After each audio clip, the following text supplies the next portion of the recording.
नमस्कार, स्वागत है सफलता आईएएस के इस ऑनलाइन प्लेटफॉर्म में, जहां पर आज हम स्टार्ट करने जा रहे हैं जलवायु विज्ञान। तो इससे पहले हमने स्थल मंडल यानी कि ज्योमॉर्फोलॉजी से रिलेटेड सारे एमसीक्यूज को कंप्लीट कर लिया था।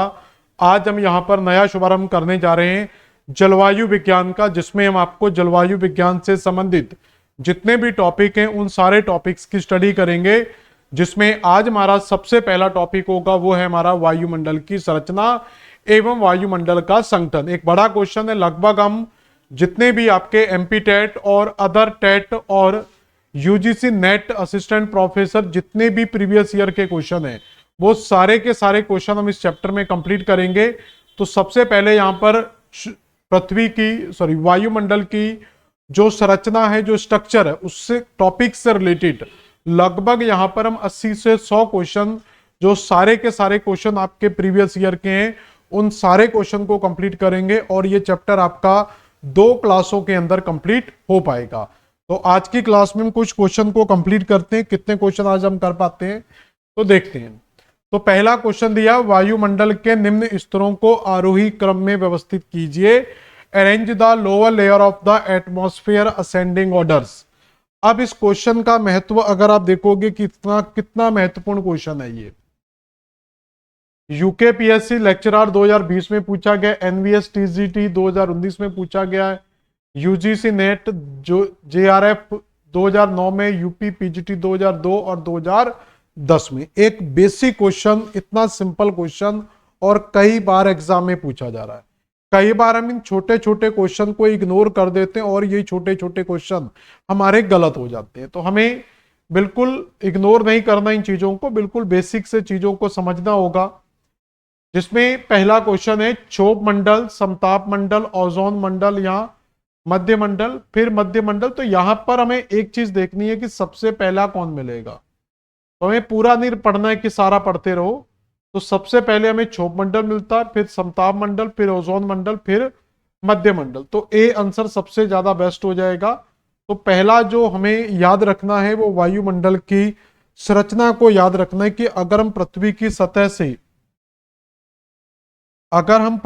सतह से ऊपर जाते हैं तो हमें कौन कौन से मंडल मिलते हैं। तो पृथ्वी की सतह से जब आप ऊपर जाओगे तो सबसे पहला जो आपको मंडल मिलेगा वो होगा दोस्तों आपका क्षोभ मंडल, ट्रोपोस्फेयर।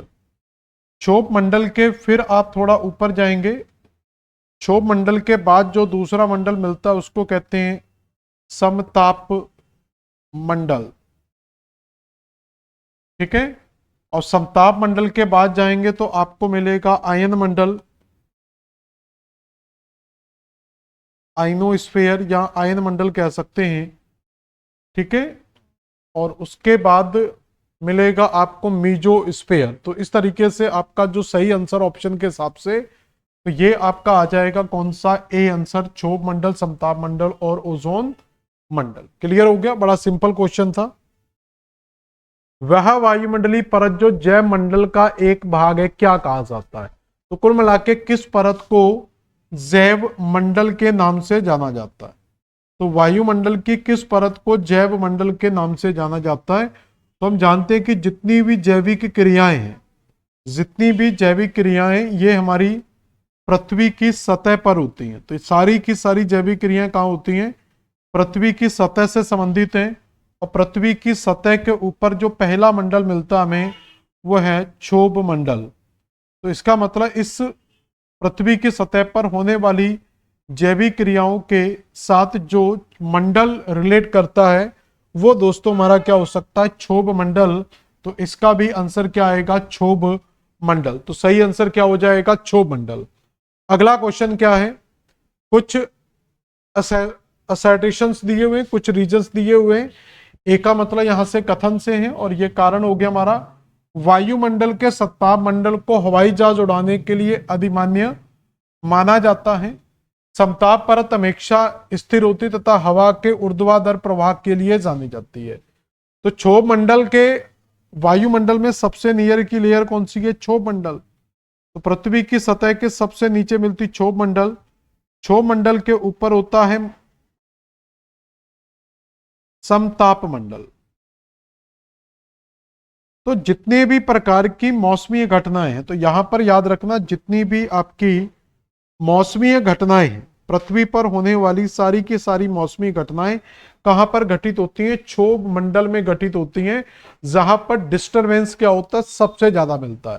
तो इस प्रकार के डिस्टरबेंस एरिया में वायुयान चलाना उचित नहीं होता है। छोटी दूरी के या कम दूरी के जो डोमेस्टिक प्लेन्स हैं वो इस मंडल में जरूर चलाए जाते हैं, लेकिन जो इंटरनेशनल प्लेन्स हैं वो आपके कल चलते हैं कहां पर? इसी समताप मंडल में, क्योंकि यहां पर जो डिस्टरबेंस है वो बिल्कुल नाम मात्र का होता है। तो इसलिए ये स्टेटमेंट तो हमारा सही होगा। समताप मंडल प्रदेश हमेशा स्थिर रहते था, हवाओं के ऊर्ध्वाधर पहचानी जाती है। तो यहां पर हवाओं का ऊर्ध्वाधर प्रवाह नहीं होता, हवाएं हमेशा क्षैतिज प्रवाह में चलती है। तो हवाओं का प्रवाह हमेशा कैसा होता है? क्षैतिज होता है।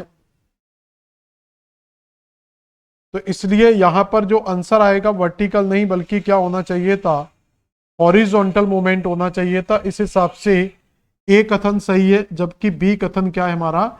गलत है। तो सही आंसर क्या निकल कर आएगा? ए आंसर निकल कर आएगा। अगला क्वेश्चन देखते हैं, वायुमंडल की किस परत में ध्रुवीय प्रकाश की घटना पाई जाती है? तो ध्रुवीय प्रकाश किस मंडल में पाया जाता है? तो ध्रुवीय प्रकाश का संबंध हमारा किससे है? आयन मंडल से है, जिसको अरोरा, जिसको दो नामों से जाना जाता है, अरोरा बोरियालिस और अरोरा ऑस्ट्रियालिस। तो ये ध्रुवीय प्रकाश को ऑस्ट्रियालिस दो नामों से जाना जाता है, अरोरा बोरियालिस और अरोरा ऑस्ट्रियालिस। तो पहला याद रखना, ये ध्रुवीय प्रकाश की घटना कहां देखने को मिलती है? आयन मंडल के अंदर मिलती है, जहां पर लाइट्स की बहुत ज्यादा स्कैटरिंग टाइप की होती है, और जो कण है लाइट के, जो मॉलिक्यूल्स हैं, जब वो ब्लास्टिंग होती है तो बहुत ज्यादा लाइट है। तो इस लाइट को देखने के लिए हमें अंधेरे में जाना पड़ेगा। तो या तो इसको आप नॉर्थ पोल पर फेस कर सकते हो या फिर साउथ पोल पर। अगर उत्तरी ध्रुव पर अगर हम इस लाइट को देखते हैं उत्तरी ध्रुव से, तो ये अरोरा बोरियोलिस के नाम से जानी जाएगी, और दक्षिणी ध्रुव में जाएंगे तो अरोरा ऑस्ट्रियालिस के नाम से जानी जाएगी।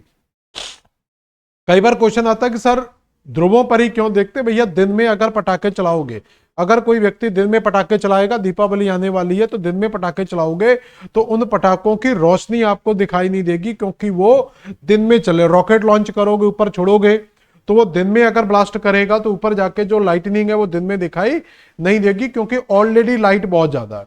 तो हमारी पृथ्वी पर जो ध्रुव है, ध्रुवों पर लाइट क्या होती है?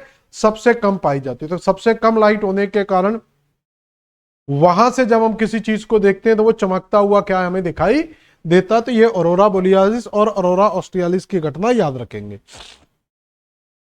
ठीक है, तो अगला क्वेश्चन है, आयन मंडल के बारे में क्या सत्य नहीं है? विच of the following is not true about ionosphere? तो आइनोस्फीयर में कौन सा फैक्ट सही नहीं है? ये रेडियो तरंगों को परावर्तित करता है। तो बिल्कुल सही है कि जो आयन मंडल होती है, तो आयन मंडल की जो सबसे बड़ी भूमिका होती है वो यही है कि ये रेडियो वेव्स को क्या है, यहां से रिफ्लेक्ट कर देता है। यह गैसें आयनिक रूप में होती है। ठीक है, 1 मिनट का ब्रेक ले रहा हूं मैं, 1 मिनट में आ रहा हूं, है ना बेटा?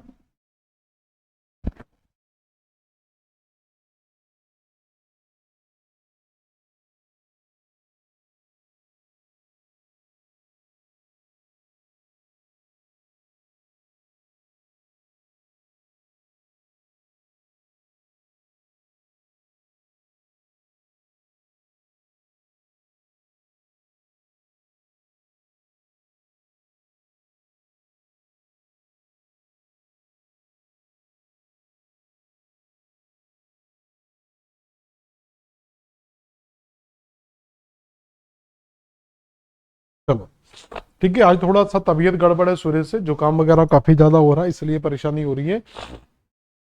तो आयन मंडल के बारे में क्या सत्य नहीं है? विच of the following is not about true ionosphere? तो पहला, ये रेडियो वेव्स को परावर्तित करता है, और यहां पर क्या है, आयनाइजेशन की क्रिया होती है, आयनीकरण की क्रिया होती है, इसलिए इसका नाम ही क्या पड़ा? आयन मंडल। यह वातावरण की सबसे ठंडी परत है, या मध्य मंडल और ताप मंडल थर्मोस्फीयर के मध्य अध्यारोपित है। तो ये स्टेटमेंट भी सही है, मध्य मंडल के ऊपर आपको मिल जाएगा। ये वाला स्टेटमेंट गलत है। तो यहां पर आयनाइजेशन होने के कारण, तो इसी थर्मोस्फीयर में सॉरी आइनोस्फीयर में आयनाइजेशन होने के कारण टेम्परेचर काफी ज्यादा होता है। तो ये ठंडी परत की जगह अगर इसको सबसे गर्म परत कहा जाए तो वो ज्यादा सही होगा। तो आंसर क्या निकल कर आएगा हमारा, सी आंसर ज्यादा बेस्ट होगा। वायुमंडल की परत जो अपलिटन परत के नाम से भी जानी जाती है, which layer of the atmosphere are known the Appleton layer. तो ये भी आपका आयन मंडल से ही जुड़ा हुआ है। यह क्वेश्चन भी किससे जुड़ा हुआ है, आयन मंडल से। देखो जब भी इस पूरे टॉपिक से क्वेश्चन बनते हैं, या तो सबसे ज्यादा आयन मंडल से पूछे जाएंगे या सबसे ज्यादा आपका क्षोभ मंडल से पूछे जाएंगे। तो ये दो मंडलों को आप अच्छे से कर लो, सबसे ज्यादा क्वेश्चन इसी मंडल से आते हैं। तो एप्लिटन लेयर किसको कहा जाता है, तो एफ लेयर को एप्लिटन लेयर के नाम से जाना जाता है। ये क्या होता है इसको जरा समझे। यहां पर पूरा टॉपिक समझ लेना, ये पूरे का पूरा एक आयन मंडल का चित्र, मैंने यहां पर केवल आयन मंडल को टारगेट किया है। तो आयन मंडल को ए बी सी डी में डिवाइड ये किया जाता है। ए बी सी डी में क्यों डिवाइड करते हैं, क्योंकि इससे पहले तीन परतें हमारी वायुमंडल की और है, क्षोभ मंडल, समताप मंडल, मध्य मंडल। तो इससे पहले क्षोभ मंडल, समताप मंडल और मध्य मंडल तीन परतें मिलती है। तो ए बी सी और आयन मंडल को हम किसमें काउंट करते हैं, तो यहां से जो आयन मंडल हमारा वास्तव में स्टार्ट होता है, तो उसी आयन मंडल को हम डी लेयर बोलते हैं। तो ए मंडल हो गई क्षोभ मंडल, बी समताप मंडल, सी मध्य मंडल। तो डी लेयर को क्या बोला जाएगा, आयन मंडल के नाम से जाना जाता है। अब इस डी लेयर को भी दो तीन भागों में डिवाइड कर दिया जाता है, यानी कि पूरे का पूरा जो आयन मंडल है इसको हम दो तीन भागों में डिवाइड करते हैं। तो सबसे पहले भाग को बोलते हैं डी लेयर, डी के ऊपर आता है ई लेयर, फिर ई के बाद एफ लेयर, फिर एफ के बाद आती है जी लेयर। यहां पर एफ लेयर को भी F1 F2 में डिवाइड किया जाता है। तो अभी केवल इतना याद रख लो कि सबसे नीचे की लेयर डी, तो डी लेयर किसे कहा जाता है, तो आयन मंडल को डी लेयर के नाम से जाना जाता है। अब डी कहां से निकल कर आया, क्योंकि आयन मंडल से पहले हमें तीन लेयर और मिलती है, क्षोभ मंडल, समताप मंडल, मध्य मंडल। तो ए बी सी, तो डी नंबर पर मिलने वाली परत को यहां पर क्या बोला जाएगा, आयन मंडल बोला जाएगा। और इसी ई लेयर को यहां पर, इसी जो ई लेयर है यहां पर, इसी लेयर को कैनली हैवीसाइड, तो कैनली हैवीसाइड लेयर के नाम से जाना जाता है। और जो यहां पर एफ लेयर आ रही है दोस्तों, इस लेफ्ट लेयर को एप्लिटन लेयर के नाम से जाना जाता है। और उसके बाद आती है हमारी कौन सी, जी लेयर आती है। तो ये खास तौर पर ई लेयर और एफ लेयर को याद रखना। तो डी लेयर को नॉर्मली हम आयनोस्फीयर ही बोलेंगे, इसमें से ई लेयर को हैवीसाइड लेयर बोला जाएगा और एफ लेयर को आपका एप्लिटन लेयर के नाम से जाना जाएगा।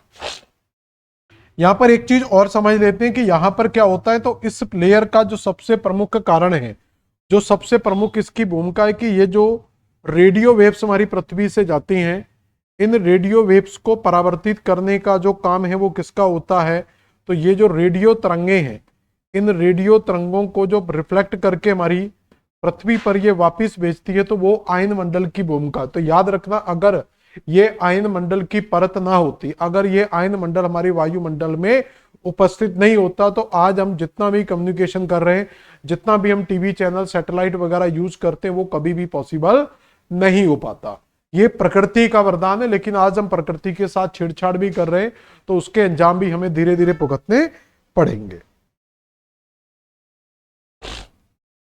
तो यहां पर याद रखेंगे कि जो यहां पर पहली चीज, तो ये रेडियो वेव्स को क्या करती है, रिफ्लेक्ट करती है। जैसे ये लेयर से टकराएंगी, रेडियो वेव्स क्या हो जाएंगी, वापिस हो जाएंगे। इसलिए स्टार्टिंग लेवल पर देखेंगे, स्टार्टिंग में हमने जब पिक्चरें बनाई तो सिनेमा आने से पहले रेडियो का आविष्कार हुआ। रेडियो का आविष्कार क्यों हुआ, क्योंकि ये जो तरंग है, ये जो लेयर है, ये केवल साउंड वेव को ही, तो यहां पर जो रेडियो तरंगे कहने का मतलब है साउंड है। रेडियो इसलिए बोला जाता है क्योंकि रेडियो में केवल साउंड ही सुनाई देता है, रेडियो में कभी पिक्चर्स नहीं आते हैं, तो इसलिए इसको क्या बोला गया, रेडियो वेव्स बोला गया। तो ये साउंड वेव्स को क्या करती है, रिफ्लेक्ट करती हैं। पिक्चर्स जो होती है, पिक्चर को कभी भी रिफ्लेक्ट नहीं करती, इसलिए स्टार्टिंग में रेडियो का आविष्कार हुआ, क्योंकि नेचुरल तरीके से हम अपने सिग्नल को वहां ऊपर भेजते थे और नेचुरल तरीके से वो सिग्नल हमारी पृथ्वी पर वापिस आ जाता था, जिससे रेडियो संचार क्या है बड़ी आसानी से चल जाता था। लेकिन अब क्या हुआ, अब हमने क्या किया, पहली बार जब फिल्म बनाई, याद होगा भारत की पहली जो साइलेंट मूवी आती, मूक फिल्म आती, वो हरिश्चंद्र आती है, तो उस फिल्म के अंदर हम साउंड नहीं दे पाए क्योंकि हमारे पास मजबूरी थी, या तो हम साउंड का यूज कर सकते हैं या फिर हम पिक्चर का यूज कर सकते हैं, हम दोनों को यूज नहीं कर पाए। इसलिए हमारे पास एक प्रॉब्लम थी, अभी टेक्नोलॉजी अपडेट नहीं हुई थी, तो हमने पहली पिक्चर बनाई जिसमें केवल क्या था, वीडियो आ रहा था, ऑडियो उसमें हम नहीं दे पाए। क्यों नहीं दे पाए, क्योंकि जब हम यहां से रेडियो वेव्स को भेजेंगे, मान लो इसी के साथ हम पिक्चर वेव भी भेज रहे हैं, अगर हम रेडियो और पिक्चर को एक साथ चलाते हैं तो ऊपर से क्या होगा, आयन मंडल से, मान लो यहां पर हमने अपना सैटेलाइट भी लॉन्च कर रखा है, तो ये सैटेलाइट क्या कर रहा है कि आपने पिक्चर और रेडियो दोनों सैटेलाइट के पास भेजा, लेकिन पिक्चर वेव तो चली जाएगी सैटेलाइट के पास, तो पिक्चर को आपका पहुंच गया सैटेलाइट के पास, लेकिन ये जो आयन मंडल के लेयर है ये आपकी रेडियो वेव को रिफ्लेक्ट करके पृथ्वी पर वापस पहुंच जाएगी, तो पिक्चर आने से पहले आपके पास ऑडियो पहुंच जाएगा। तो सोचो कितना मजा आता वो टीवी देखने का जिसमें ऑडियो पहले होता और डांस बाद में चलता होता, पहले ऑडियो आता उसके बाद क्या होता, डांस चलता। तो ये पिक्चर देखने का मजा ही नहीं होता। इससे अच्छा या तो आप केवल साउंड देख लो या फिर केवल आप मूवी देख लो, पता लगे वो कुछ कहेगा, दूसरी बार जब आ रहा था फाइटिंग चल रही है, जब गाना आधा खत्म हो गया उसके बावजूद भी वो लोग नच रहे हैं, ऊपर से डायलॉग स्टार्ट हो गए उसमें भी डांस चल रहा है, तो पिक्चर का बैलेंस ही खराब हो जाता। तो इसलिए हमने पहली जो मूव फिल्म बनाई उसमें साउंड डाला ही नहीं, तो हमने डायरेक्ट सैटेलाइट के बाद भेजा सिग्नल और सैटेलाइट से हमारी पिक्चर आ गई, तो हमने केवल क्या देखा, पिक्चर को देखा। लेकिन हमने धीरे धीरे टेक्नोलॉजी क्या कर ली है, अपडेट कर ली। हम अब ऐसी टेक्नोलॉजी विकसित कर चुके हैं जिसमें पिक्चर वेव्स के अंदर ही हम साउंड वेव्स को छुपा देते हैं और ये आयन मंडल से छुपकर बाहर निकल जाती है। तो जब आयन मंडल से वो रेडियो रिफ्लेक्ट ही नहीं होगा तो ये सीधा सैटेलाइट के पास चला जाएगा और सैटेलाइट डायरेक्ट दोनों को क्या करेगा, एक साथ भेज देगा। तो इसलिए आज हम देखते हैं जब हम सिग्नल का यूज करते हैं तो आपको ऑडियो और वीडियो दोनों एक साथ दिखाई देता, एक सेकंड का भी लैग पॉइंट उसमें नहीं मिलता। अब ये समझ में आ गया। अब ये जो रेडियो वेव्स रिफ्लेक्ट होती हैं, जो यहां से रेडियो वेव रिफ्लेक्ट होती हैं, इनकी अलग अलग प्रकार की फ्रीक्वेंसी है। तो सबसे जो लॉन्ग वेवियो रेड से लेंथ है, जिनकी वेव लेंथ सबसे ज्यादा होती है, तो सबसे ज्यादा वेव लेंथ सबसे पहले रिफ्लेक्ट होगी, मीडियम वाली सबसे बाद होगी, शॉर्ट वाली, तो जो दीर्घ तरंग वाले हैं वो सबसे पहले होंगे, मध्यम वाले सबसे बाद में जाएंगे और लघु वाले सबसे बाद में जाएंगे। तो सबसे पहले जो रिफ्लेक्ट होती है वो दीर्घ तरंगे होती हैं, फिर मध्यम और उसके बाद क्या होती हैं, लघु तरंगे इस आयन मंडल से रिफ्लेक्ट होती हैं। तो इसी के अंदर क्या होता है, जब एक्स और गामा रेज आती हैं, तो एक्स रेज या गामा रेज जब हमारे वायुमंडल में पहुंचती हैं तो इसी समय ऑक्सीजन के और नाइट्रोजन के बहुत सारे एटम्स होते हैं। तो ये ऑक्सीजन के बहुत सारे एटम्स हैं, तो इन्हीं में क्या होता है, आयनीकरण की प्रक्रिया होती है। तो इन्हीं के आयनीकरण होने से यहाँ पर क्या है, एनर्जी रिलीज होती है और उसी चमकती हुई एनर्जी को उत्तरी ध्रुव में अरोरा ओरियोलिस और दक्षिणी ध्रुव में अरोरा बोरियालिस के नाम से, उत्तरी ध्रुव में अरोरा बोरियालिस और दक्षिणी ध्रुव में अरोरा ऑस्ट्रियालिस के नाम से जाना जाता है। और इसी कारण यहाँ पर टेम्परेचर क्या होता है, बहुत तेजी से बढ़ता है, इसलिए आइनोस्फीयर को कई बार थर्मोस्फीयर के नाम से भी जाना जाता है। तो यहां तक क्लियर हुआ। अगला क्वेश्चन क्या है, जलवायु एवं मौसम संबंधी समस्त परिवर्तन होते हैं, तो ये हम जानते हैं। तो जितने प्रकार की जलवायु और मौसम की घटना है वो सब की सब कहां पूरी होती हैं, वो सब घटित होती है हमारे क्षोभ मंडल के अंदर, चाहे बरसात हो, चाहे बादल बने, चाहे आंधियां चले, चाहे तूफान चले, चाहे चक्रवात चले, जो भी XYZ वायुमंडल की घटना वो सारी की सारी क्षोभ मंडल में ही कंप्लीट होती है। दूसरा क्वेश्चन है, वायुमंडल की परतों में सबसे निचली परत कौन सी है, तो वो आपकी हो जाएगी समताप मंडल, ट्रोपोस्फीयर। इसको हिंदी में क्षोभ मंडल सही लिखेंगे, तो ये गलत लिखा हुआ हिंदी में, तो इसको हम क्षोभ मंडल बोलेंगे। तो सबसे नीचे की परत होती है क्षोभ मंडल। अगर क्षोभ मंडल के बारे में एक दो चीजें देखो समझना चाहते हो, तो ये हमारी पृथ्वी की सतह है। तो पृथ्वी की सतह के सबसे पहली जो परत मिलेगी, जो सबसे पहली परत मिलेगी वो क्या कहलाएगी, हमारी क्षोभ मंडल, ट्रोपोस्फीयर कहलाएगी। और इसी क्षोभ मंडल के ऊपर जहां तक ये क्षोभ मंडल है उसको क्षोभ सीमा के नाम से जाना जाता है। तो क्षोभ सीमा तक क्या होता है, हमारा क्षोभ मंडल होता है। अब इस क्षोभ मंडल में क्या होता है कि जब दिन के समय, तो दिन के समय क्या होता है कि डे में जब दिन का समय होता है तो दिन के समय पृथ्वी पर इंटर करता है सौर विकिरण। तो जब सौर विकिरण हमारी पृथ्वी पर आता है तो क्षोभ मंडल से होते हुए हमारी पृथ्वी की सतह के द्वारा इनका अवशोषण किया जाता है। तो दिन के समय पृथ्वी की सतह क्या करती है, आगे जाकर हम एक टॉपिक पढ़ेंगे तापमान का पूरा, वहां पर इस टॉपिक को डिटेल से पढ़ा जाएगा। ऊष्मा बजट हम पढ़ेंगे, उस ऊष्मा बजट में हम समझ सकते हैं कि यह वर्क कैसे करेगा। तो ये सौर मंडल को अवशोषित करती हैं और रात के समय क्या होता है, इससे ये रेडिएशन, तो ये जो विकिरण रेडिएशन है इसको एब्जॉर्ब कर लिया जाता है, जिसको आगे जाकर हम SWR के नाम से पढ़ते हैं। और नाइट के समय जब ये परावर्तित होता है तो इसको पार्थिव विकिरण कहा जाता है। तो आने वाले को सौर विकिरण और जाने वाले को क्या कहा जाता है, पार्थिव विकिरण। जब पार्थिव विकिरण हमारे इस वायुमंडल से आता है, कुछ यहीं पर रह जाता है, कुछ यहां से वापिस निकल जाता है, इसको कहते हैं LWR। अब ये आगे जाके पढ़ाऊंगा SWR और LWR में मीन्स क्या होता है।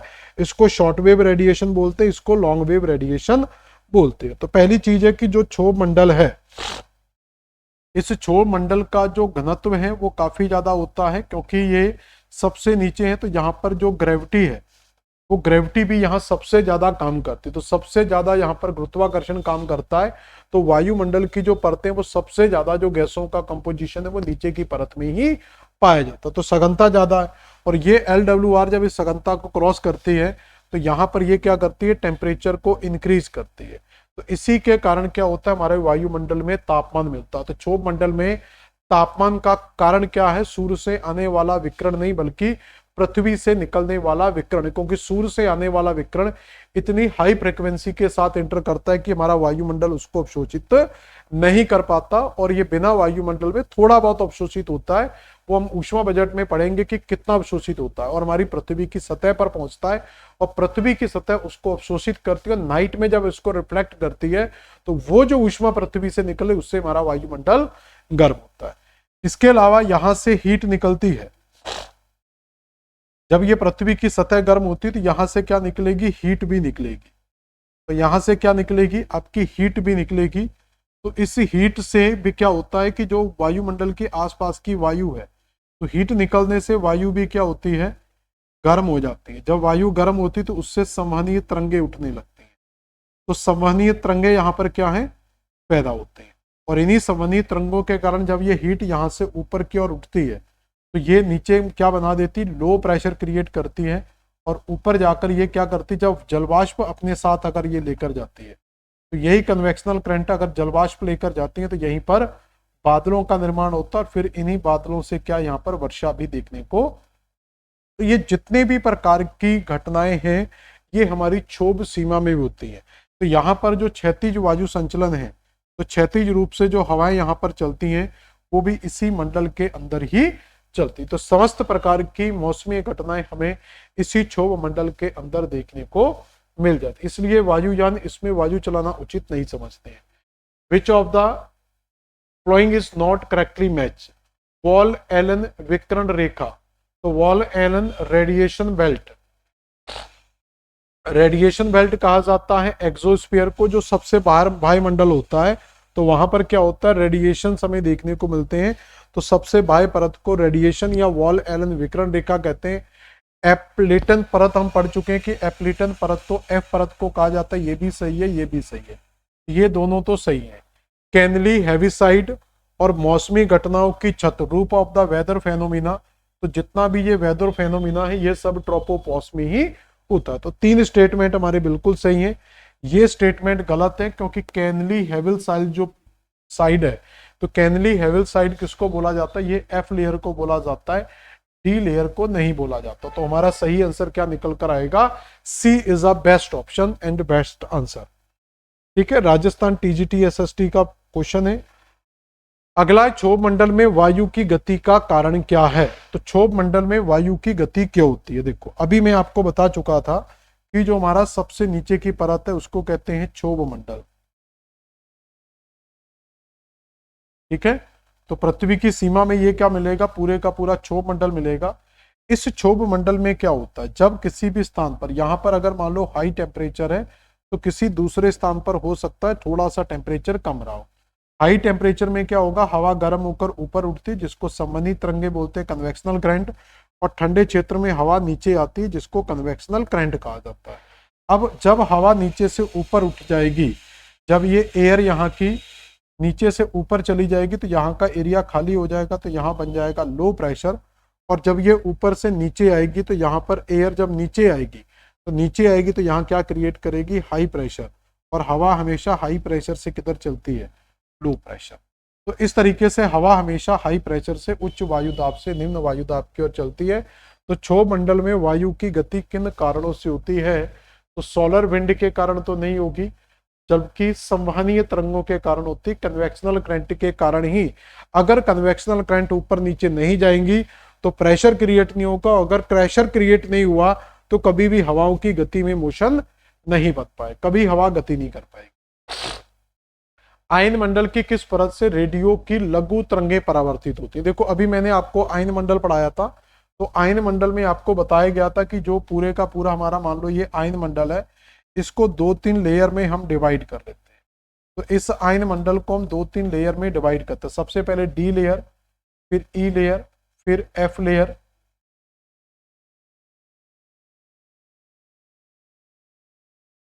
ठीक है। इसके बाद ये 3-4 लेयर आपको याद रखना, पहले डी लेयर, फिर ई लेयर, फिर एफ लेयर और फिर जी लेयर। तो यहां पर क्या होता है कि जब यहां से रेडिएशन हमारा पृथ्वी की सतह से आता है, तो रेडिएशन जब आता है तो ये धीरे धीरे बाहर निकलेगा, लेकिन इसको रिफ्लेक्ट करने की पहली जिम्मेदारी होती डी की, फिर इसको ई रिफ्लेक्ट करेगी, फिर एफ रिफ्लेक्ट करेगी। तो जो सबसे लॉन्ग है वो पहले रिफ्लेक्ट हो जाएंगी, फिर जो मीडियम है वो बाद में रिफ्लेक्ट होंगी, और जो सबसे शॉर्ट है वो सबसे बाद में। तो एफ लेयर के पास पहुंचेंगी सबसे शॉर्ट। तो परत की लघु तरंगें को परावर्तित कौन करता है, तो सबसे जो शॉर्ट वेव्स हैं उनको परावर्तित कौन करेगा, तो वो आपका करेगा एफ लेयर। तो सबसे शॉर्ट कौन सी है, एफ लेयर के पास पहुंचेंगी। तो एफ लेयर यहां पर क्या करेगी, इसको परावर्तित कर देगी। तो सबसे लॉन्ग, फिर शॉर्ट और फिर सबसे शॉर्ट, ठीक है। यहां पर हम देख चुके थे। तो डी लेयर क्या करती है, लॉन्ग वेव को रिड्यूस करती है, ई लेयर मीडियम को, और एफ लेयर सबसे छोटी जो लघु तरंगे होती है उनको रिफ्लेक्ट करती है। अगला बेटा क्वेश्चन क्या है, अगला क्वेश्चन है वायुमंडल की निम्नलिखित परतों में कौन सी विद्युत चुंबकीय तरंगों का अपवर्तन करती हैं, एटमॉस्फेरिक रिफ्लेक्ट इलेक्ट्रोमैग्नेटिक वेव्स। तो वो एक ही लेयर है हमारा, कौन सा, आयन मंडल। सॉरी, कहाँ गलत आंसर लगा दिया हमने। तो इसका जो सही आंसर होगा वो हमारा बेटा क्या आएगा, आयन मंडल। अब देखोगे आप सबसे ज्यादा क्वेश्चन ही किससे पूछे जा रहे हैं, या तो क्षोभ मंडल पर आ रहे हैं या फिर आयन मंडल पर आते हैं, इसलिए ये सबसे इंपोर्टेंट पार्ट होता है आयन मंडल। अगर आप आयन मंडल को अच्छे से पढ़ लोगे तो कभी भी दिक्कत नहीं आएगी। Which layer of the atmosphere is also known as the ionosphere. तो क्षोभ मंडल, समताप मंडल, ताप मंडल। क्योंकि आयनो मंडल, आयनो जो स्फीयर है, जो हमारा आयनोस्फीयर है, तो इस आयनोस्फीयर के अंदर क्या होता है, तापमान बहुत तेजी से बढ़ता है। तो इसमें तापमान में क्या है, वृद्धि होती है, तापमान तेजी से बढ़ता है। तो तापमान में वृद्धि होने के कारण, तो आयनोस्फीयर में जब तापमान में वृद्धि होती है, तो तापमान में वृद्धि होने के कारण ही इसको, और वृद्धि होने का कारण क्या है, आयनीकरण। तो एक्स और गामा किरणें जब ऑक्सीजन के अणुओं के साथ गति करती हैं तो उसी को कहते हैं आयनीकरण।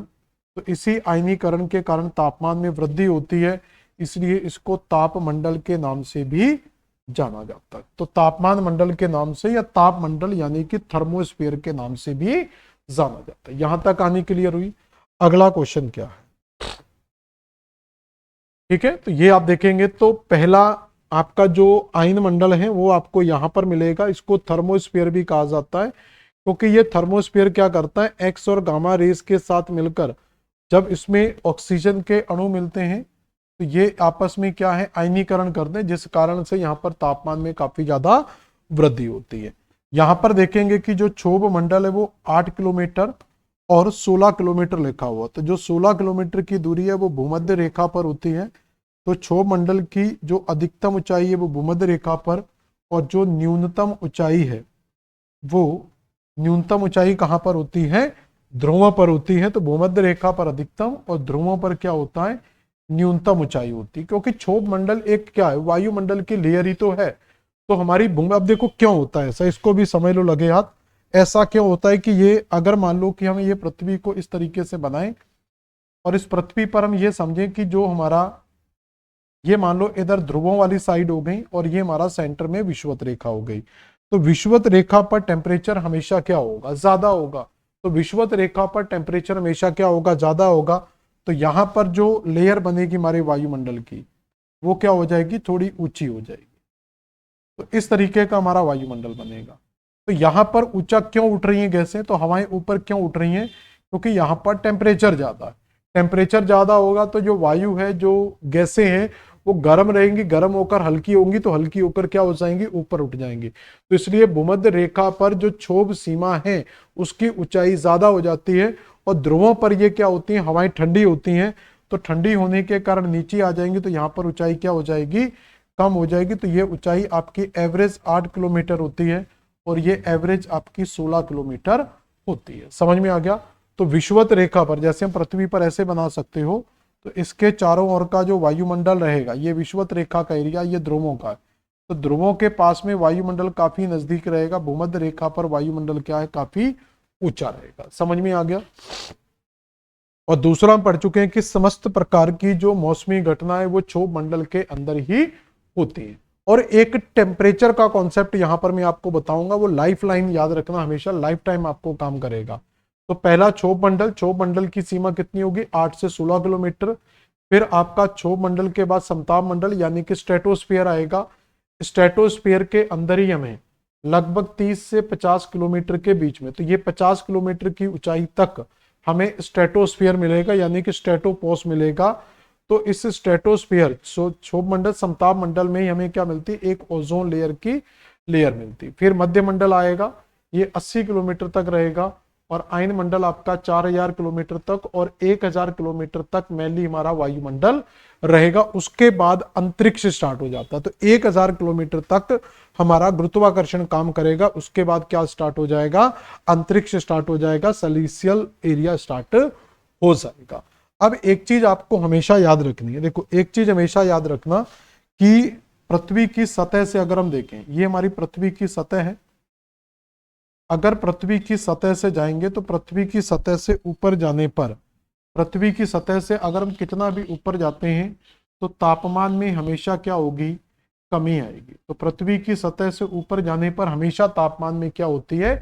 कमी आती है, क्योंकि तापमान जो है वो मेनली यहाँ से निकलने वाले रेडिएशन पर डिपेंड करता है, जिसको कहते हैं हम पार्थिव विकिरण। तो आने वाले को यहाँ काउंट नहीं करेंगे, जाने वाले को काउंट करेंगे, क्योंकि हमारे पूरे वायुमंडल के अंदर जो तापमान देखा जाता है वो, क्योंकि सोलर रेडिएशन तो बहुत फास्ट होता है, जो लंबे समय तक निकलता है वो हमारा पार्थिव विकिरण होता है, LWR।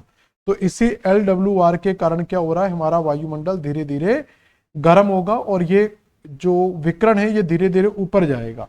तो टेम्परेचर किस तरफ से स्टार्ट हुआ है? तो टेम्परेचर यहां से स्टार्ट हुआ है, और फिर ये यहां से टेम्परेचर ऊपर जब जाएगा तो टेम्परेचर में क्या आएगी? कमी होगी। तो यहां पर मैक्सिमम टेम्परेचर और यहां पर क्या रहेगा?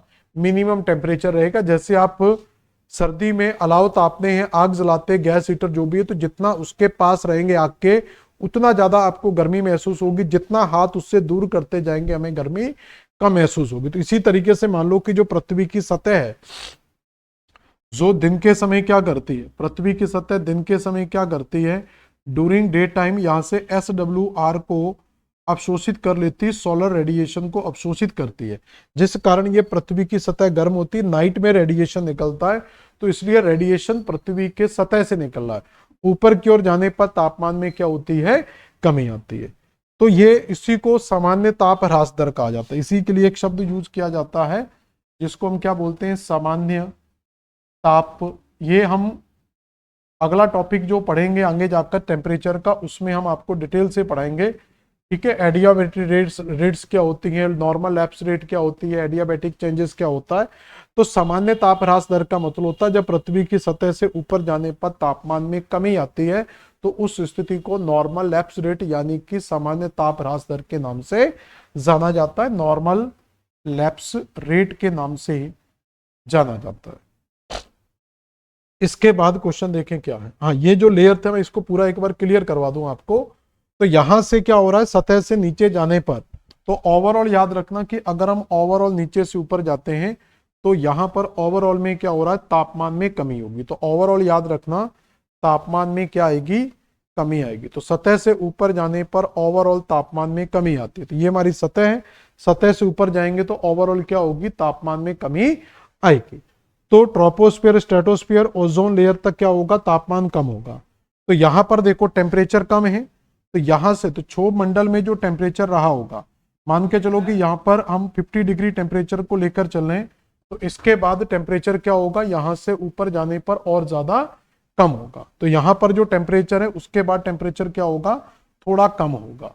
तो जो क्षोभ मंडल में तापमान है उस क्षोभ मंडल के तापमान से मध्य मंडल का, सॉरी, समताप मंडल का जो तापमान है वो थोड़ा सा कम रहेगा। अगर हम इससे और ऊपर जाते हैं, ओजोन लेयर में जाते हैं, तो ओजोन लेयर में क्या होता है, यहां पर अल्ट्रावायलेट रेज आ जाती हैं। तो यहां पर कुछ यूवी रेज आती हैं, अल्ट्रावायलेट रेज आती हैं, ठीक है, पराबैंगनी किरणें। तो ये ओजोन लेयर का जो प्रमुख भूमिका होती है वो होती है इन अल्ट्रावायलेट रेज को एब्सॉर्ब करना।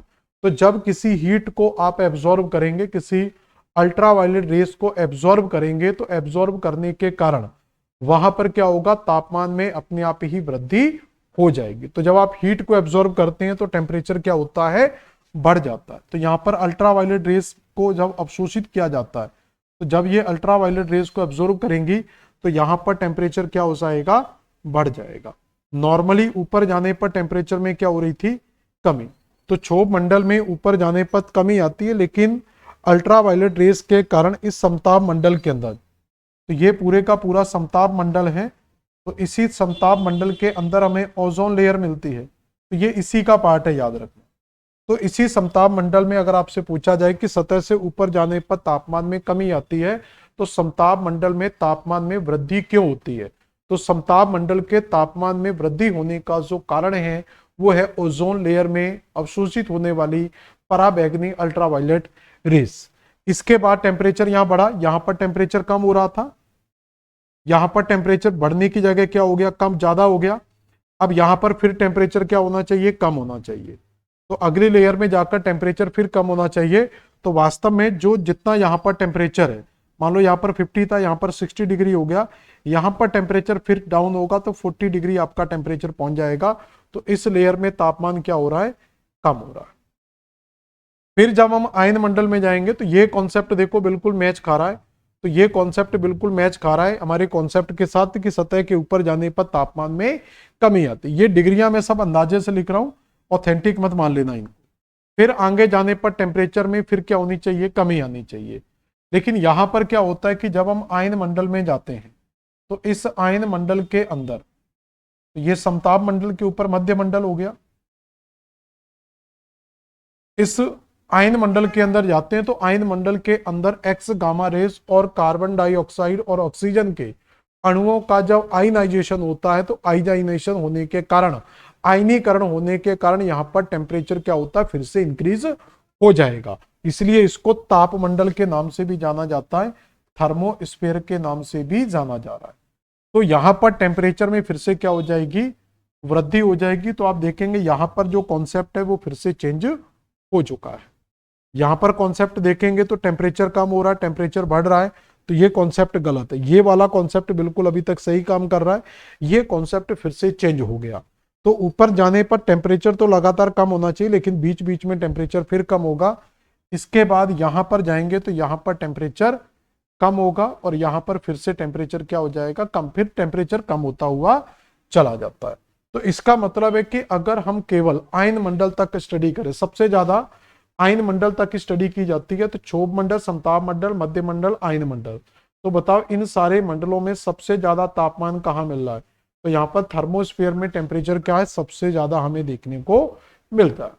फिर ऊपर जाने पर टेम्परेचर में कमी, तो सबसे कम टेम्परेचर यहाँ पर मान लो बढ़कर फिर आपका 60 या 70 डिग्री हो गया, तो सबसे कम टेम्परेचर जो मिलता है वो हमें मध्य मंडल के अंदर मिलता है, क्योंकि यहां पर टेम्परेचर में एक स्टेबिलिटी हमें देखने को मिलती है। तो ये थोड़ा सा याद रखना।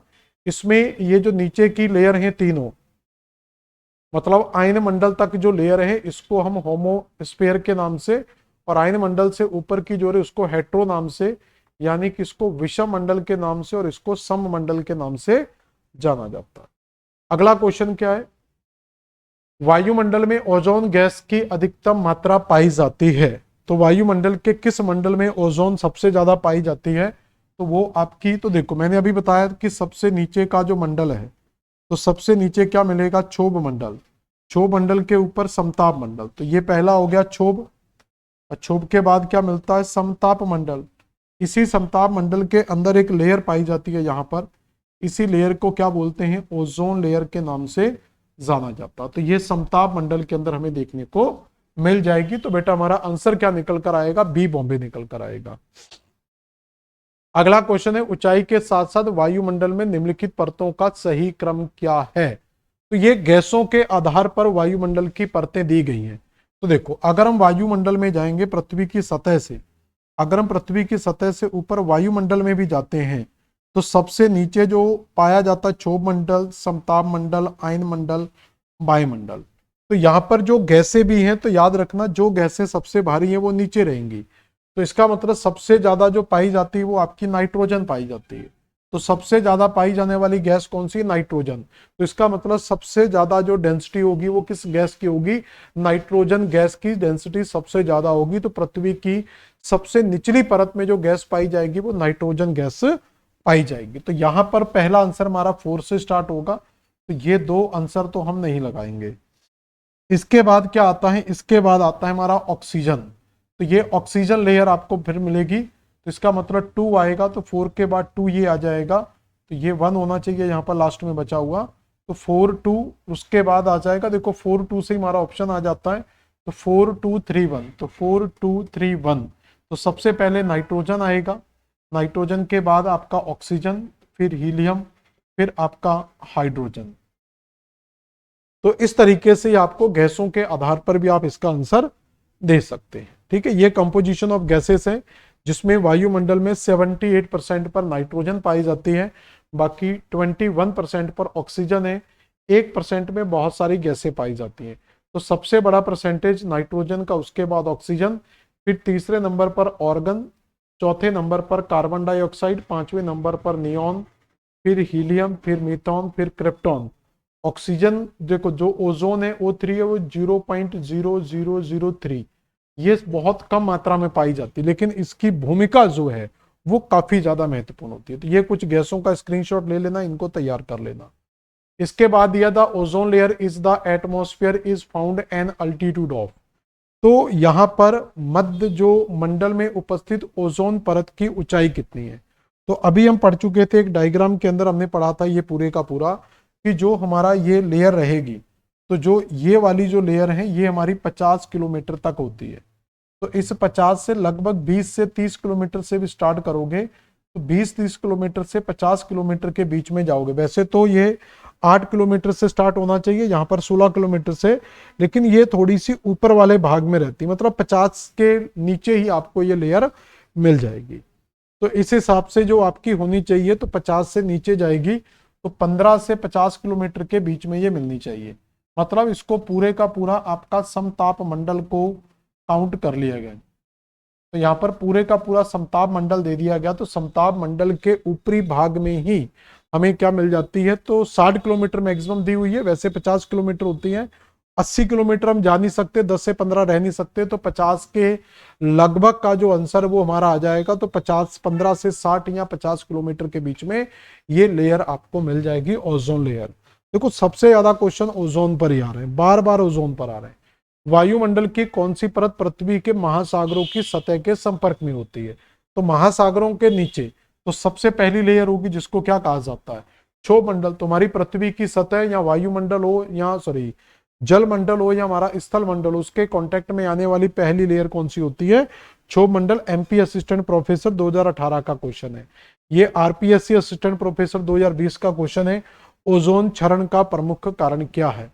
अब जो ओजोन गैस है जो हमारे हानिकारक यूवी रेस यानी कि अल्ट्रावायलेट रेस, पराबैंगनी किरणों को अवशोषित कर लेती है, जिससे कैंसर वगैरह होने की घटनाएं क्या है हमारी पृथ्वी पर सबसे कम हो जाती। चर्म रोग, सबसे स्किन की जो प्रॉब्लम है वो इन्हीं अल्ट्रावायलेट रेस के कारण होती है।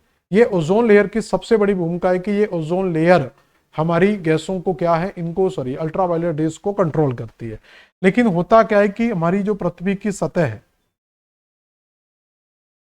तो पृथ्वी की सतह के ऊपर जो ओजोन, क्षोभ मंडल के बाद पहला क्षोभ मंडल मिलेगा, फिर आपको समताप मंडल मिलेगा। तो इसी समताप मंडल के अंदर जो पूरी की पूरी एक लेयर पाई जा रही है जिसको हम ओजोन लेयर कहते हैं। ये ओजोन लेयर क्या है, ये हमारे लिए, तो इसको ग्रीन हाउस गैसें भी कहा जाता है। तो इनमें सबके बड़ी भूमिका जो होती है वो ग्रीन गैस जो प्रभाव है वो यहाँ पर हमें सबसे इंपॉर्टेंट क्षोभ मंडल के नीचे देखने को मिल जाता है। अब क्या होता है कि अगर ये ओजोन लेयर में कोई भी प्रॉब्लम्स आई, मतलब इसकी गैसों में अगर कमी आती है, तो ओजोन लेयर का अगर डिप्लेशन होता है तो ये अल्ट्रावायलेट रेस क्या है हमारी पृथ्वी की सतह पर इंटर करेंगी, तो यूवी रेस हमारी पृथ्वी पर पहुंचेंगी, तो जो कैंसर का कारण बन सकते हैं। अंटार्कटिका पर इसकी एक माना भी जा रहा है कि अंटार्कटिका पर यह लेयर बहुत कमजोर पड़ चुकी है, जिससे अल्ट्रावायलेट रेस हमारी पृथ्वी पर आ रही। तो इनको नुकसान पहुंचाने वाली CFC जो क्लोरोफ्लोरोकार्बन है, रेफ्रिजरेटर वगैरह में यूज होती है, तो उस कारण से ये क्या है हमारी पृथ्वी पर सबसे ज्यादा चिंता का विषय बना हुआ है। डॉप्सन यूनिट को परिभाषित किया जाता है, तो डॉप्सन यूनिट इसी ओजोन कंसंट्रेशन को मापने के लिए की जाती है। तो इसी ओजोन की सांद्रता को मापने की जो इकाई है उसको डॉप्सन इकाई के नाम से जाना जाता है। ठीक है, DSSSB PGT 11-21 का क्वेश्चन है। अगला RPSC 2020 का क्वेश्चन है, कौन सी हरित गैस नहीं है? तो मीथेन, नाइट्रस ऑक्साइड, ऑक्सीजन या कार्बन डाइऑक्साइड। तो यहां पर ये कुछ गैसें हैं, ग्रीन हाउस गैसें, जैसे CH4 मीथेन हो गया आपका, ये आपकी ग्रीन हाउस गैस में आती है। उसके अलावा नाइट्रस N2O नाइट्रस ऑक्साइड हो गया, कार्बन डाइऑक्साइड ओजोन हो गया, सल्फर डाइऑक्साइड हो गया, कार्बन मोनोऑक्साइड और कार्बन क्लोरोफ्लोरोकार्बन। तो ये सारी की सारी ग्रीन हाउस गैसें अगर ये निश्चित मात्रा में हमारे वायुमंडल में बनी रहे तो इससे कोई प्रभाव नहीं पड़ेगा, लेकिन इनकी सांद्रता कम या ज्यादा होती है तो उससे, तो जैसे हमने देखो क्लोरोफ्लोरोकार्बन अपने आप में एक बेनिफिट है, हमारी CFC गैस अपने आप में ग्रीन हाउस गैस इफेक्ट को प्रदर्शित करती है, लेकिन अगर इसकी मात्रा कम ज्यादा होती है, अगर हम CFC को ज्यादा पहुंचाएंगे तो वो भी हमारे लिए क्या है, नुकसानदायक है। तो इसके अकॉर्डिंग क्या होना चाहिए, तो हमारा जो आंसर था उसमें दिया methane, nitrous oxide, oxygen, carbon dioxide. तो इसमें क्या नहीं आना चाहिए, तो इसमें आपका मीथेन आ रहा है, नाइट्रस ऑक्साइड आ रहा है, carbon dioxide, ozone, sulphur, carbon monoxide और क्लोरोफ्लोरोकार्बन। तो ऑक्सीजन नहीं आएगी, तो ये ग्रीन हाउस इफेक्ट का पार्ट नहीं है। तो कार्बन, नाइट्रस ऑक्साइड दिया हुआ है, तो ये देखेंगे आपका नाइट्रस ऑक्साइड दिया, सारे आ जाएंगे। अगला क्वेश्चन है, इलेक्ट्रोमैग्नेटिक स्पेक्ट्रम किस भाग से चर्म कैंसर होता है? गामा किरणें, पराबैंगनी किरणें, अल्ट्रावायलेट रेस। तो इलेक्ट्रो स्पेक्ट्रम की जो अल्ट्रावायलेट रेस है, तो इलेक्ट्रो स्पेक्ट्रम मैग्नेट की जो अल्ट्रावायलेट रेस है, इनसे क्या होता है, चर्म कैंसर का खतरा बढ़ जाता है। UGC नेट दिसंबर 2018 का क्वेश्चन।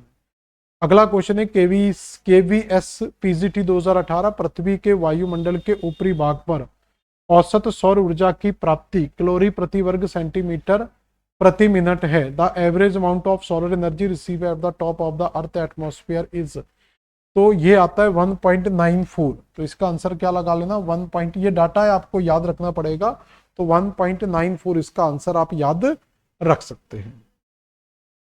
वायुमंडल की सांद्रता नापी जाती है, the humidity of the atmosphere is measured by. तो वायुमंडल की सांद्रता को नापने के लिए हाइग्रोमीटर का यूज किया जाता है। तो वायुमंडलीय आर्द्रता, जो आर्द्रता हमारे वायुमंडल में होती है, तो आर्द्रता का मापक जो होता है उसको क्या कहा जाता है, हाइग्रोमीटर। याद रखना, हाइड्रोमीटर नहीं याद रखना, हाइग्रोमीटर के नाम से जाना जाता है। अगला क्वेश्चन है, ग्रीन हाउस प्रभाव का प्रथम बार विवरण दिया गया था। Joseph Fourier, Rowland M James Hutton या मोलिना। तो इसका जो ग्रीन हाउस इफेक्ट हमारी पृथ्वी पर काम कर रहा है, जिसमें सबसे पहले यह बताया गया था कि हमारे जो वायुमंडल में ग्रीन हाउस इफेक्ट है वो किस तरीके से काम करता है, इसका पहला आंसर किसने दिया था, तो जोसेफ फोरियर के द्वारा ये आंसर सबसे पहले दिया गया था। क्लियर हो गया। अगला क्वेश्चन है, क्षोभ मंडल में यही आएगा ना इसके बाद, ठीक है। सीडीएस लेक्चरर 2010 का है, जो सॉरी जीडीसी, क्षोभ मंडल में वायु की संचलन किसके द्वारा होता है? तो ये हम पहले भी पढ़ चुके थे कि वायु संचलन का जो कारण है वो हमारी संवहनी तरंगें होती हैं। इसको समझ लो जरा। इसके लिए आपको एक बल याद रखना होता है जिसको कहते हैं वायु दाब प्रवणता बल। वायु दाब प्रवणता बल ये बहुत इंपॉर्टेंट होता है। वायु दाब प्रवणता बल क्या होता है इसको समझे जरा। हमारी पृथ्वी की सतह, मान लो कि ये मैंने एक सरफेस एरिया ले लिया पृथ्वी का। इस सरफेस में यहाँ पर क्या है, एक हाई टेम्परेचर बना हुआ है और इस जगह क्या है, लो टेम्परेचर बना हुआ है। अब इस हाई टेम्परेचर में क्या होगा, जो हवा है वो गर्म होगी और गर्म होकर हवा यहाँ से ऊपर उठेगी, और ठंडे क्षेत्र में क्या होगा, हवा ठंडी होकर नीचे की ओर आएगी। क्लियर? तो जो गर्म हवा है वो हमेशा यहाँ की जो एयर है वो वार्म एयर होगी। तो वार्म एयर हमेशा ऊपर की ओर उठती है और कोल्ड जो एयर है वो हमेशा नीचे की ओर बैठती है। तो वार्म एयर हमेशा नीचे से ऊपर जाती है और कोल्ड एयर हमेशा ऊपर से नीचे आती है। तो इसको कहते हैं हम संवहनीय तरंगें। तो इनको क्या बोला जाता है, इनको कहा जाता है संवहन या संवहनीय तरंग। ये भी संवहनीय तरंगें चाहे ऊपर जाए, ये भी आपकी कन्वेक्शनल करंट है, चाहे नीचे आए। तो जब हवा यहाँ से गर्म होकर ऊपर उठती है तो ये रिक्त स्थान हो जाता है, तो यहाँ पर बन जाएगा लो प्रेशर। तो पहले 3 स्टेप याद रखना। पहले हवा हाई टेम्परेचर बनेगा, फिर हवा गर्म होगी, गर्म होने के बाद नीचे का स्थान रिक्त हो जाएगा, तो वहां पर क्या क्रिएट होगा, एक लो प्रेशर क्रिएट होगा। और यहां पर भी पहले क्या होगा, हवा ऊपर टेम्परेचर बढ़ेगा, फिर हवा नीचे आएगी और तीसरे नंबर पर यहां पर प्रेशर पड़ेगा, तो एयर प्रेशर बनेगा हाई प्रेशर। तो इसी हाई प्रेशर और इसी लो प्रेशर को बोला जाता है वायु दाब प्रवणता बल। तो वायु दाब प्रवणता बल का मतलब होता है किन्हीं दो क्षेत्रों में दाब में होने वाला अंतर। तो प्रेशर डिफरेंस को ही क्या बोला जाता है, वायु दाब प्रवणता बल बोला जाता है। इसी वायु दाब प्रवणता बल के अंदर कारण क्या होता है, हवाओं की गति निर्धारित होती है। अगर ये हाई टेम्परेचर और प्रेशर का जो बेल्ट बना हुआ है, यहाँ पर मान लो अगर ये 100 मिलीबार का प्रेशर है हाई प्रेशर, और ये लो प्रेशर वो मान लो आपका 20 मिलीबार का बना हुआ है, तो इसका मतलब हवा हाई प्रेशर से लो प्रेशर की ओर चलेगी, यानी कि हवा इस उच्च वायु दाब से किधर जाएगी, इस निम्न वायु दाब की ओर जाएगी। तो हवा इस उच्च वायु दाब से कहां जाएगी, इस निम्न वायु दाब की ओर जाएगी। क्लियर? अगर मैं इस प्रेशर ग्रेडियंट को कमजोर कर दूं, अगर मैं कहूं कि ये 100 मिलीबार से घटकर 50 मिलीबार हो गया, मतलब है ज्यादा लेकिन घटकर 50 मिलीबार हो गया, और यहां पर 20 का 20 मिलीबार है, तो हवा तो भी इस साइड जाएगी। तो हवा तो भी हाई प्रेशर से कहां जाएगी, लो प्रेशर में जाएगी। तो इसका मतलब हवा लो प्रेशर से हाई प्रेशर से ही किधर जा रही है, लो प्रेशर में जाएगी। लेकिन ये स्पीड किस चीज पर डिपेंड करेगी, तो किस स्थिति में हवा की स्पीड ज्यादा होगी। तो जो 100 और 20 का डिफरेंस है, ये जान रहे हैं कि आप डिफरेंस ज्यादा है, 50 और 20 के बीच में डिफरेंस ज्यादा है, तो यहां पर जो है आपका प्रेशर ग्रेडियंट फोर्स, मैंने शॉर्टकट में लिख दिया, इसको कहते हैं प्रेशर ग्रेडियंट फोर्स। तो प्रेशर ग्रेडियंट फोर्स इसको पॉजिटिव माना जाता है, इस प्रेशर ग्रेडियंट फोर्स को नेगेटिव माना जाता है। मतलब यहाँ की हवा तेज और यहाँ की हवा गति धीमी हो जाती है। तो जितना ज्यादा वायु दाब प्रवणता बल, मतलब इसका जो अंतर है, दो वायु दाब क्षेत्रों का अंतर जितना आएगा उतना ज्यादा ये पॉजिटिव होगा, और जितना अंतर कम हो जाएगा उतना ये नेगेटिव होगा।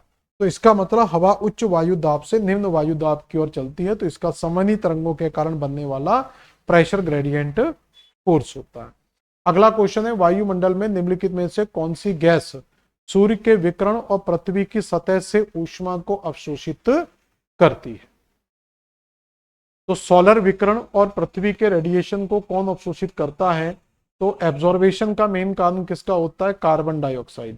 तो अवशोषण का सबसे बड़ी जो ग्रीन हाउस गैस मानी जाती है, सबसे प्रमुख, वो सबसे बड़ी भूमिका होती है हमारी कार्बन डाइऑक्साइड की, क्योंकि यही सबसे ज्यादा एब्जॉर्बेशन का काम करती है। अगला क्वेश्चन है, कैनली हेविसाइड परत के निर्माण यानी कि ई के लिए सौर पराबैंगनी फोटोन किसके साथ प्रक्रिया करती है? तो solar ultraviolet photons react with which particles of the, तो अभी हमने बताया था कि आयन मंडल के अंदर ऑक्सीजन के जो अणु हैं, तो आयन मंडल के जो अणु हैं, ऑक्सीजन के अणु हैं, यही यूवी रेस के साथ क्या है, प्रक्रिया करते हैं, रिएक्शन करते हैं। तो रिएक्शन करने के बाद यहाँ पर क्या होता है, आपका टेम्परेचर में वृद्धि होती है। बहुत प्यारा क्वेश्चन है। अगला क्वेश्चन क्या है? अगला क्वेश्चन कह रहा है कि निम्नलिखित समुद्री तल से कितनी ऊंचाई तक वायुमंडलीय दाब कम हो सकता है? तो 6 किलोमीटर तक तो प्रेशर काफी ज्यादा बना रहता है।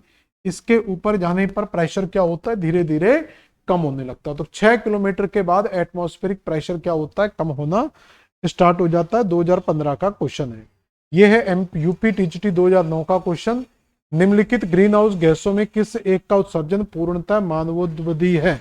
मतलब कौन सी गैस है जो मानव के द्वारा उत्सर्जित की जाती है? सीएफसी, मीथेन, नाइट्रस या हाइड्रोजन। ये सारी प्राकृतिक रूप से निकलती हैं, प्राकृतिक हैं। हालांकि मीथेन में भी मानवीय भूमिका मानी जाती है, लेकिन क्लोरोफ्लोरोकार्बन जो हमारे रेफ्रिजरेटर, एसी, फ्रिज, कूलर में यूज की जाती है, तो वो कौन सी हमारी क्लोरोफ्लोरोकार्बन जो पूरी तरीके से मानवीय गैस है। झारखंड टीजीटी 2017 कहता है which layer contain about 70% of the total gaseous mass of atmosphere.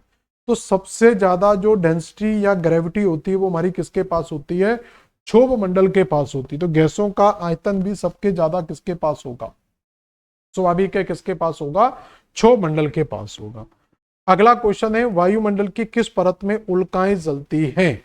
तो उल्का पिंड जो आते हैं हमारी पृथ्वी पर, जब हमारी पृथ्वी पर ये उल्का पिंड एंटर करते हैं, जब ये उल्का पिंड हमारी पृथ्वी पर एंटर करते हैं, तो सबसे पहली जो लेयर है वो हम पढ़ चुके हैं कि कौन सी है। तो सबसे पहले क्षोभ मंडल मिलेगा। तो सबसे पहले क्या मिलेगा हमें? क्षोभ मंडल, जो मौसमी घटनाओं के लिए फेमस है। क्षोभ मंडल के बाद मिलेगा कौन सा? समताप मंडल। तो हर मंडल की अपनी एक भूमिका है। तो समताप मंडल तो ये मौसमी घटनाओं के लिए प्रसिद्ध है, याद रखना। ये आपका O3 यानी कि ओजोन के लिए फेमस है। तो क्षोभ मंडल, समताप मंडल। उसके बाद आता है मध्य मंडल। क्षोभ मंडल, समताप मंडल, फिर क्या आएगा? मध्य मंडल। तो मध्य मंडल आपके टेम्परेचर स्थिरता के लिए फेमस है, स्टेबिलिटी बनी रहती है। तो क्षोभ मंडल, समताप मंडल, मध्य मंडल, और उसके बाद आता है हमारा आयन मंडल। तो अगला जो मंडल मिलेगा वो कौन सा होगा हमारा दोस्तों? आयन मंडल। तो इसके बाद आपको मिलेगा आयन मंडल। तो क्षोभ मंडल, समताप मंडल, आयन मंडल, और उसके बाद आपका स्टार्ट हो जाता है वायुमंडल। तो आयन मंडल जो है ये अपना आयनाइजेशन के लिए फेमस है। तो यहाँ पर आयनाइजेशन होता है जो यहाँ पर टेम्परेचर बढ़ाने के लिए प्रमुख रूप से उत्तरदायी है। तो जो उल्का पिंड हमारे वायुमंडल में प्रवेश करते हैं, तो जब ये उल्का पिंड हमारे वायुमंडल में प्रवेश करते हैं, तो प्रवेश करने के बाद जैसे ही ये आयन मंडल में पहुंचते हैं, तो आयन मंडल के बाद इनमें बर्निंग स्टार्ट हो जाती है, और ये हमें मध्य मंडल के अंदर, तो ये उल्का पिंड क्या है? इस मध्य मंडल के अंदर आकर पूरी तरीके से क्या है? बर्न हो जाते हैं। तो बर्निंग तो इनके आयन मंडल से स्टार्ट हो जाती है, लेकिन पूरी तरीके से जो बर्निंग होती है वो हमारी मध्य मंडल के अंदर ही होती है। और आइनोस्फीयर वैसे भी ऑप्शन में नहीं है, तो हमारे पास एक ही ऑप्शन होगा, वो है मीजोस्फीयर यानी कि मध्य मंडल। तो उल्का पिंड इसी में आकर जल जाते हैं। वायुमंडल के किस आधार पर दो प्रमुख परतों होमोस्फीयर एंड हिस्टेरोस्फीयर में विभाजित किया जाता है? तो इनमें देखा जाता है कि इनका केमिकल कंपोजिशन किस प्रकार का है, जिस आधार पर इनको सम और विषम मंडल में डिवाइड किया जाता है। तो ठीक है, तो जिनको सम और विषम मंडल में हम डिवाइड करते हैं, जैसे यहाँ पर क्वेश्चन देखोगे कि अगर हम यहाँ पर क्षोभ मंडल हो गया सबसे नीचे आपका, ठीक है, ये आपका मध्य मंडल हो गया, क्षोभ मंडल, सॉरी समताप मंडल, क्षोभ मंडल, समताप मंडल, मध्य मंडल, और मध्य मंडल के बाद आता है वो आपका आयन मंडल आता है। तो आयन मंडल तक जो हम परत लेते हैं, तो इसको बोलते हैं homosphere. Compositions of the atmosphere is uniform. मतलब यहाँ पर जो गैसों का केमिकल कंपोजिशन है वो यूनिफॉर्म रहता है, एक जैसा रहता है। यहाँ पर ज्यादा वेरिएशन हमें देखने को नहीं मिलते, इसलिए इसको सममंडल बोला जाता है। Atmospheric is layered by the molecules weight and the electric charge होते हैं, इसलिए इसको विषम मंडल के नाम से जाना जाता है। तो ये तीन लेयरें हमारी सममंडल में आती हैं, आयन मंडल और वायन मंडल हमारा विषम मंडल के अंदर आता है, क्योंकि यहाँ पर बहुत तेजी से टेम्परेचर में वृद्धि भी होती है। वायुमंडल की लगभग मोटाई कितनी है? तो हमने कहा है कि वायुमंडल जो मैक्सिमम है वो 1000 किलोमीटर तक होता है। तो 1000 किलोमीटर तक हमें क्या मिलता है? वायुमंडल मिलता है, एक्सोस्फीयर मिलता है। उसके बाद से ये आपका अंतरिक्ष स्टार्ट हो जाएगा। Which of the following is related to the formation of ozone. तो ओजोन के फॉर्मेशन में क्या होता है, प्रकाश रासायनिक प्रक्रिया, प्रकाश संश्लेषण मत कर लेना, तो यहां पर प्रकाश रासायनिक क्रिया काम करती, फोटोकेमिकल प्रोसेस यहां पर वर्क करती है। तो यहां पर क्या करेगी, फोटोकेमिकल प्रोसेस वर्क करेगी। क्लियर हो गया यहां तक।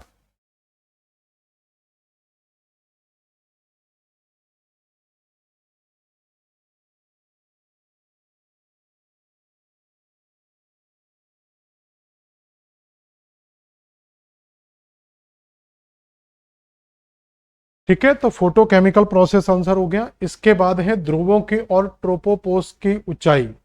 तो ध्रुवों की ओर जाएंगे तो ट्रोपोपोस का मतलब यहां पर देखो देवनागरी में आ जाता है, इसलिए मैं बार बार फोकस करता हूं कि आप यूपीपीएससी प्री 2010 का क्वेश्चन है, इसलिए मैं आपको ये चीज बार बार कहता हूं कि आप लोग जब भी आंसर करो उसमें अंग्रेजी को जरूर पढ़ लिया करो। कई लोग ऐसे हिंदी भाषाई हैं कि उन लोगों ने कसम खाई कि हम कभी भी अंग्रेजी नहीं पढ़ेंगे।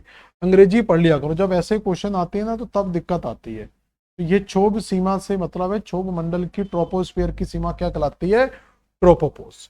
तो अभी हम पढ़ चुके थे कि जब भी हम इसका, देखो आपने देखा होगा कि जब भी हम इसका डायग्राम बनाते हैं तो हम हमेशा इस तरीके के डायग्राम का प्रयोग करते हैं, ऐसे करके। तो इधर हम ध्रुवों को दिखाते हैं, इस साइड हम भूमध्य रेखा को दिखाते हैं। तो यहाँ पर जो ऊंचाई है वो 16 किलोमीटर होती है, ध्रुवों पर लगभग 8 किलोमीटर होती है। इसका मतलब ध्रुव से भूमध्य रेखा से ध्रुवों की ओर जा रहे हैं तो जो हाइट है वो धीरे धीरे क्या होती जा रही है, डिक्रीज होती जा रही है, कम होती जाएगी। तो ध्रुवों की ओर जाने पर हाइट हमेशा क्या होती है, कम होती है। तो यहां तक समझ में आया। और ये कारण क्या होता है कि इसका, क्योंकि यहाँ पर तो भूमध्य रेखा पर तापमान क्या होता है, ज्यादा होगा। तो यहाँ पर तापमान क्या होगा, हमेशा ज्यादा होगा। तो तापमान ज्यादा होगा तो यहाँ का वायुमंडल ऊपर रहेगा, और इस साइड हमेशा क्या होता है, तापमान कम होता है। तो इस साइड हमेशा क्या होगा, तापमान कम होगा। तो तापमान कम होने के कारण इधर तापमान ज्यादा और इधर तापमान कम होने के कारण क्या होगा कि यहाँ का जो वायुमंडल है वो नीचे रहेगा, इसलिए ध्रुवों पर ऊंचाई कम और भूमध्य रेखा पर ऊंचाई हमेशा ज्यादा रहती है। तो यहां तक की कहानी समझ में आई। तो ये आज तक के हमारे लगभग याद रखना 100 के लगभग हमें क्वेश्चन, मतलब 35 क्वेश्चन आज हमने कर लिए। छाटा पीटी करने के बाद भी हम देखेंगे तो 35-40 क्वेश्चन हम इस टॉपिक में और सॉल्व कर सकते। तो ये वायुमंडल के अभी तक जो हमने क्वेश्चन पढ़े हैं वो वायुमंडल की संरचना से संबंधित थे। अगले जो क्वेश्चन हम करेंगे वो वायुमंडल की गैसों से करेंगे। तो हालांकि मिक्स क्वेश्चन रहेंगे, लेकिन गैसों वाले क्वेश्चन है वो इसमें ज्यादा रहेंगे, और भी कई जो बेसिक कॉन्सेप्ट से क्वेश्चन आते हैं वो आपको यहाँ पर देखने को मिलेंगे। तो ये आपकी आज की क्लास थी। तो कमेंट करके जरूर बताएंगे, जितने भी लोग क्लास देखते हैं मेहरबानी करके सभी लोग कमेंट करके बताया करें कि आपको ये क्लास कैसी लगी। उसी हिसाब से हम आगे की क्लासों की प्लानिंग करेंगे, मोटिवेशन मिलता है। तो इतना तो गुरु दक्षिणा में आप लोग दे सकते हैं कि क्लास में एक लाइक और एक कमेंट और एक शेयर जरूर करें। ठीक है, ये सभी से निवेदन है, जितने भी लोग ऑनलाइन क्लास देखते हैं सभी लोग, टीचर आपसे जो ले रहा है वो सिर्फ एक लाइक शेयर कमेंट ही मांगता है, इससे ज्यादा हम लोग आपसे कोई उम्मीद नहीं करेंगे। तो अगली जो क्लास है वो इसी टॉपिक की होगी। तो आज की क्लास यहीं समाप्त करते हैं, मिलते हैं नेक्स्ट क्लास में। धन्यवाद।